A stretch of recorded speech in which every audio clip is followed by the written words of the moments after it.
Corona में जो नई स्टडी आई है वो क्या है? केसेस का बेतहाशा बढ़ना जारी है। एक दिन में 28,701 केस आए हैं भारत पर। अब सारी उम्र को लॉक नहीं रख सकते, कोरोना का एंड अभी कहीं नहीं दिख रहा। हमें अब एक ही इलाज है, हमें कोविड-19 के साथ जीना सीखना पड़ेगा। 4, 5, 6 ये 3 दिन अगर आपके सुरक्षित निकल जाते हैं, अगर आपको सांस लेने में ज्यादा तकलीफ नहीं होती है, तो आपको कोविड हॉस्पिटल्स में जाने की जरूरत नहीं पड़ेगी। होम्योपैथिक, आयुर्वेदिक, इन सारी दवाइयों से आप बड़े आराम से अपना कोविड को हरा सकते हैं। नमस्कार, D5 चैनल हिंदी देख रहे दर्शकों का मैं वंदना स्वागत करती हूं। आज एक बार फिर हम जुड़े हुए हैं डॉक्टर HK खरबंदा जी से। डॉक्टर खरबंदा, आपका बहुत बहुत स्वागत है हमारे इस प्रोग्राम में। शुक्रिया वंदना जी, सभी को नमस्कार। कोरोना में डे बाय डे नई स्टडी आती जा रही है, तो अब जो नई स्टडी आई है वो क्या है? देखिए, से हमने अनलॉकिंग की प्रक्रिया शुरू की है, तो केसेस का बेतहाशा बढ़ना जारी है। हमें इसका अंदेशा भी था और इसका जिक्र पहले भी हमने किया था। तो कल एक दिन में 28,701 केस आए हैं भारत पर, और खासकर टेस्टिंग भी हमारी बढ़ी है और अनलॉकिंग की वजह से बाहर आना जाना भी बढ़ा है। जो घर की रोजी रोटी कमा रहे हैं, सारा कितने दिन हम लॉकिंग करके बैठ सकते हैं। और लॉक हमने समय खरीदा था, सिर्फ समय हमें चाहिए था अपने कोविड हॉस्पिटल्स को तैयार करने का, अपने प्रक्रियाओं को समझने का। अब सारी उम्र को लॉक नहीं रख सकते, कोरोना का एंड अभी कहीं नहीं दिख रहा। तो अभी जो स्टडी ये है कि पहला जो पीक आया था वो अब धीरे धीरे हल्का सा रुकने लगा है, लेकिन उसके क्योंकि टेस्टिंग ज्यादा है इसलिए केसेस ज्यादा नजर आ रहे हैं। और अभी ये अंदेशा है कि इस पहले पीक के बाद 1 या 2 महीने बाद दूसरा पीक फिर से आएगा। हो सकता है कि वायरस अपना चेंज कर ले ट्रेट और अगला पीक भी आए। तो हमें अब एक ही इलाज है, तो हमें कोविड-19 के साथ जीना सीखना पड़ेगा। और मेट्रोज में, कोविड हॉस्पिटल्स में सिर्फ सीवियर पेशेंट्स के लिए जगह है अगर हमें माइल्ड या मॉडरेट सिम्टम है। माइल्ड मीन्स कम, मॉडरेट मीन्स हल्के ज्यादा। तो इन सिम्टम्स में हमें घबराने की जरूरत नहीं है। सिर्फ एक अब स्टडी ये है कि सिर्फ न्यूमोनिया वाला जो कोविड है उसमें हमें अस्पताल जाने की जरूरत है, वरना हम बिना अस्पताल जाए 9 दिन 6 दिन टेक्निकली लगते हैं कोविड को। मैं आपको सारा डिटेल में बता देता हूँ कि सपोज आप किसी सस्पेक्ट को मिले और 15 मिनट मिले और बिना मास्क के मिले, उसको हम रॉन्ग सस्पेक्ट बोलते हैं, जो क्लोज कॉन्टैक्ट बोला जाए। ये क्लोज कॉन्टैक्ट की डेफिनेशन है कि अगर आप किसी ऐसे सज्जन को मिले हो जिसको 2-3 दिन बाद उसको कोरोना पॉजिटिव आ गया, सपोज आप मीटिंग करके आए आज और 3 दिन बाद आपको खबर मिली कि उसको कोरोना पॉजिटिव हो गया है। फॉर एग्जाम्पल अभिषेक बच्चन अभी कोरोना पॉजिटिव हुए हैं, तो उनके जो जिस स्टूडियो में उन्होंने डबिंग की थी, तो उनके डबिंग के एक साथी कलाकार, अब उन दोनों का क्लोज कॉन्टैक्ट हो गया।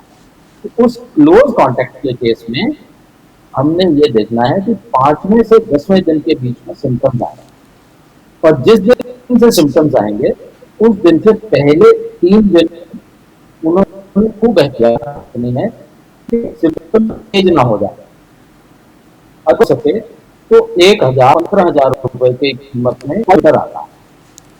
पल्स ऑक्सीमीटर उंगली में लगाने की एक डिवाइस है जो आपका हार्ट रेट बताता है और ऑक्सीजन बताता है, ऑक्सीजन की कंसंट्रेशन बताता है, SpO2 कहते हैं हम उसको। तो वो ये बता देता है कि हमारे फेफड़ों में ऑक्सीजन की मात्रा कितनी, हमारे जो पेरिफेरल ब्लड है उसमें कितनी ऑक्सीजन दौड़ रही है। तो पल्स रेट जो है वो 72 ± 10, 62 से लेके 82 तक नॉर्मल है। अगर आपका पल्स रेट यहाँ रहे तो आइडियल है। और जो आपका SpO2 लेवल है, ऑक्सीजन का लेवल है पेरिफेरल ब्लड में, saturation of oxygen in peripheral blood, ये SpO2 है, ये 95 से 100 तक रहना चाहिए। अगर आपका अबव 95 है तो आपको कहीं कोई निमोनिया का खतरा नहीं है, लेकिन अगर 95 से 92 आ जाता है तो आपको अपने डॉक्टर से फोन पे सलाह लेनी जरूरी है, और अगर 90 से कम आ जाता है तो आपको अस्पताल जाना पड़ेगा। तो ये दिन बड़ा इंपॉर्टेंट है। फरवरी के महीने में चाइना ने एक एडवाइजरी जारी की थी कि हर कोविड पेशेंट का एक चेस्ट का सीटी स्कैन कराएं चौथे दिन, जब उनको बीमारी शुरू होती है उससे चौथे दिन। बाद में हालांकि वो स्टडी विड्रॉ कर ली गई चाइना से, लेकिन तो हम उस चौथे दिन की इम्पोर्टेंस को अभी भी वैल्यू दें।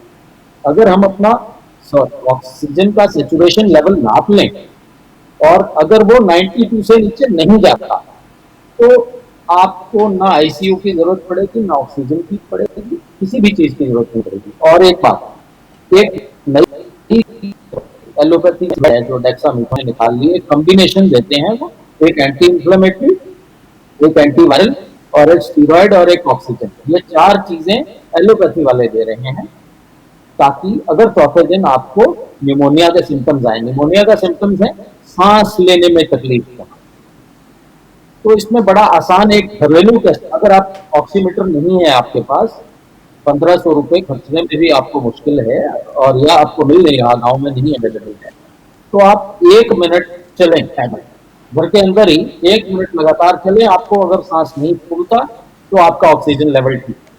ये मैंने घरेलू टेस्ट बता दिया, तो घर से बाहर निकलने की जरूरत नहीं है।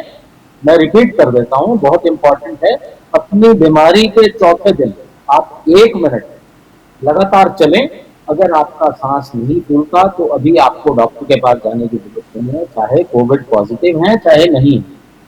और अगर 6 दिन निकल जाए ठीक ठाक तो कोरोना खत्म, और 9 दिन तक इसके सीक्वल आते हैं, हल्का फुल्की तकलीफ आती है, जैसे सिम्टम्स हैं उसका इलाज करें और आप 10वें दिन आप ऑलमोस्ट ठीक हैं। हालांकि 14 दिन की क्वारंटाइन आपने रखनी है, 17 दिन तक आपने एक्सपोज अपने आप को नहीं करना लोगों से, लेकिन जो खतरे की घंटी है वो चौथे दिन से लेकर 9वें दिन एट दी मैक्स। मैं ये कहूंगा चौथे से 6, 4, 5, 6, 3 दिन की सावधानी बहुत जरूरी है। 4, 5, 6 ये 3 दिन अगर आपके सुरक्षित निकल जाते हैं, अगर आपको सांस लेने में ज्यादा तकलीफ नहीं होती है तो आपको कोविड हॉस्पिटल्स में जाने की जरूरत नहीं पड़ेगी। ये हमारी नई स्टडी है। मैं फिर से रिपीट कर देता हूँ, जिस दिन से आप एक्सपोज हुए उससे 5वें से 10वें दिन सिम्टम्स आने का अंदेशा है। जिस दिन आपको सिम्टम्स आने शुरू हो जाए, क्या सिम्टम्स आएंगे? हल्का बुखार आ सकता है, हल्का शरीर टूट सकता है, हल्की वीकनेस आ सकती है या सांस लेने में तकलीफ हो सकती है। अगर आपको ये सिम्टम्स आते हैं तो आसान तरीका है, आप अपने सिम्टम्स को ऑब्जर्व कीजिए, चौथे दिन का इंतजार कीजिए। चौथे दिन अगर आपको सांस लेने में तकलीफ आ जाती है तो HRCT स्कैन हमें कराना पड़ेगा आपको अस्पताल। सिंपल सी बात है, अगर सांस फूलता है 1 मिनट लगातार चलने से तो आप अपने डॉक्टर को फोन कर लीजिए कि मुझे ऐसे ऐसे तकलीफ हो रही है, वो आपको गाइड कर देंगे। क्योंकि हमने अभी देखा है रिसेंटली, कई मरीज जब अस्पताल पहुंचते हैं तो उनका ऑक्सीजन लेवल 70s में आया होता है, 80, 70 इतना कम हो जाता है, और वो घर बैठे हैं आराम से। सांस लेने में थोड़ी बहुत तकलीफ होती है, वो सोचते हैं मैं तो दमे का मरीज हूँ, मुझे तो हल्की सी सांस लेने में तकलीफ वैसे भी होती है, तो वो घर बैठे रहते हैं। और फिर उस केसेस में हमें ट्रीटमेंट देना इमरजेंसी में मुश्किल हो जाता है, हालत फेफड़ों की खराब हो जाती है।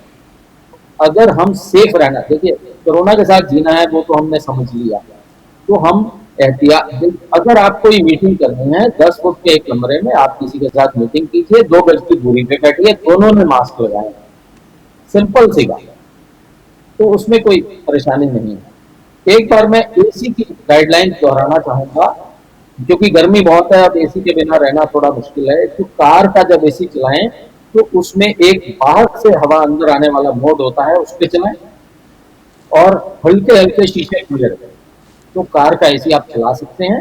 मोड चेंज करें, बहुत ज्यादा कूलिंग वाला मोड ना रखें जिसमें बाहर की एयर अंदर आ सके।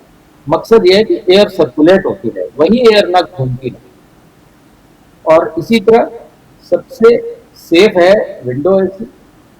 विंडो एसी में कोई खतरा नहीं है, हल्का सा दरवाजा खुला रखें। उसके बाद स्प्लिट एसी, स्प्लिट एसी में भी हल्का सा दरवाजा खुला रखें, और विंग्स, हवा का जो विंग्स हैं वो छत की तरफ है, आपका रूम कूल हो, आपकी तरफ डायरेक्ट एयर में। और तीसरा है सेंट्रल एसी। सेंट्रल एसी सबसे ज्यादा खराब है, लेकिन उसकी भी सेटिंग चेंज हो जाती है, और उसको सपोज आपका ऑफिस 9 से 5 लगता है तो सुबह 2 घंटे पहले उसको चला दें, और वेंटिलेशन का इंतजाम रखें। कहीं एक हॉल में एक एग्जॉस्ट लगाओ जो आपके गंदी एयर को बाहर निकाले। तो इस तरीके से आप एसी भी चला सकते हैं। और ये 3 दिन, चौथा, पांचवा और छठा, ये बहुत वाइटल है। अगर इन 3 दिनों में आपने अपने ऑक्सीजन का सैचुरेशन लेवल नाप लिया और वो अगर 92 से नीचे नहीं है, तो या फिर अगर आपके पास पल्स ऑक्सीमीटर नहीं है तो आप 1 मिनट पैदल चलें अपने घर में लगातार, बीच में रुकें नहीं। और अगर आपको सांस नहीं फूलता तो आप, जो हमने बताया हुआ है, होम्योपैथिक, आयुर्वेदिक, इन सारी दवाइयों से आप बड़े आराम से अपना कोविड को हरा सकते हैं, और आपको अस्पताल जाने की जरूरत नहीं पड़ेगी। इसके कई फायदे हैं। देखिए, अस्पताल, हमारे जो कोविड हॉस्पिटल हैं उनमें लिमिटेड स्पेस। अब बेंगलोर में भी इस वक्त पूरा एक्सपर्ट है, दिल्ली और मुंबई जितने बड़े शहर हैं, बड़े शहरों में इसलिए लोग पास पास रहते हैं, बड़े शहर में जगह कम है, डेंस पॉपुलेशन। देखिए, अगर हम 50 लोग क्रिकेट के स्टेडियम में मिले, ओपन में मिले, तो आप एक दूसरे को फैलाने का खतरा बहुत कम है। इसीलिए हम फंक्शंस को अवॉइड कर रहे हैं, 5 लोगों के मिलने को भी मना कर रहे हैं। आप मीटिंग कीजिए, 1-to-1 मीटिंग कीजिए, 10 फुट का कमरा हो, दूर दूर बैठिए, दोनों ने मास्क लगाए हो, कोई खतरा नहीं। तो इन एहतियात के साथ अगर आप अपना समय निकालेंगे तो आप कोविड को बिना परेशानी से, बिना अस्पताल जाए, एक मैंने बताया आपको 1000 से 15,000 रुपए का पल्स ऑक्सीमीटर है, वो आपको ये बता देगा कि आपको अस्पताल जाना कब है।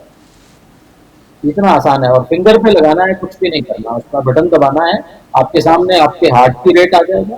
और हार्ट रेट, हाँ, उसमें हार्ट रेट भी आता है, हार्ट या पल्स रेट, तो वो बहुत ज्यादा हाई नहीं होना चाहिए।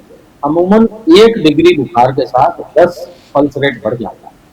तो 103-4 अगर हाई, देखिए अगर हाई फीवर है, अगर सांस लेने में बहुत ज्यादा तकलीफ है, बहुत ज्यादा लूज मोशन है, तो आपको, और पल्स आपका ऑक्सीमीटर में आपका SpO2 लेवल, सेचुरेशन लेवल अगर 92 से नीचे चला गया, तो आपको अस्पताल जाना चाहिए, या आप हेल्पलाइन पे कॉल कीजिए या अपने पर्सनल फिजिशियन की सलाह लीजिए, तो आप जा सकते हैं। एक बात और बड़ी इंपॉर्टेंट बात है, एक टेस्ट अब हमारा आ गया है एंटीबॉडीज का, कोविड एंटीबॉडीज का। कुछ लैब्स में सिर्फ 600 रुपए में उपलब्ध है, होम सर्विस है। अगर आप बुक करा लें, आप घर बैठे उसको करा सकते हैं, बिना किसी अंदेशे के, बिना डॉक्टरी एडवाइस के। कोविड एंटीबॉडीज, 600 रुपए उसकी कीमत है। वो आपको ये बता देगा कि आप पिछले 100 दिन में आपको कोरोना हुआ कि नहीं। आज से पिछले 100 दिन में आपको कोरोना हुआ या नहीं हुआ, तो आप उस अंदेशे को, अपने माइंड का डाउट निकाल सकते हैं। सपोज आपको जुकाम खांसी हुआ, अब आप इस घबराहट से बैठे हैं, घर से बाहर ही नहीं निकल रहे कि मुझे तो यार कोरोना हुआ होगा, मैं अपने बच्चों से बचूं, या मैं अपने बुजुर्ग फादर हैं उनको न एक्सपोज करूं, तो आप ये 600 रुपए का कोविड एंटीबॉडीज का टेस्ट करा लीजिए। अगर वो नेगेटिव आता है तो आपको समझ आ जाएगा कि आपको पिछले 100 दिनों में कोई कोरोना नहीं हुआ, और 100 दिन से पुराना कोरोना है ही नहीं हमारे में। तो ये वही टेस्ट है जो हम प्लाज्मा जहाँ डोनेट करवाते हैं उनमें कराते हैं, ताकि हमें ये पता लग जाए कि उसमें एंटीबॉडीज कोविड की हैं या नहीं। तो ये नए गाइडलाइन पे नई जो बातें थी जो हम आपसे बताना चाहते थे। तो सांस, चौथे दिन सांस फूलने का और छाती में दर्द, ये 2 बातों का ख्याल रखें। जिस दिन आपके सिम्टम शुरू हों उससे चौथा दिन गिन लें, और 5वें और 6ठे दिन ये ज्यादा होता है। तो 4, 5, 6 ये 3 दिनों की अगर आप सावधानी रख लेंगे तो आपको अस्पताल जाए बिना आप अपने कोविड पे विजय पा। डॉक्टर खरबंदा, आपने हमें बहुत ही अच्छी जानकारी दी, आपका बहुत बहुत शुक्रिया। धन्यवाद। अगले एपिसोड में आपसे फिर मुलाकात होगी, तब तक के लिए नमस्कार।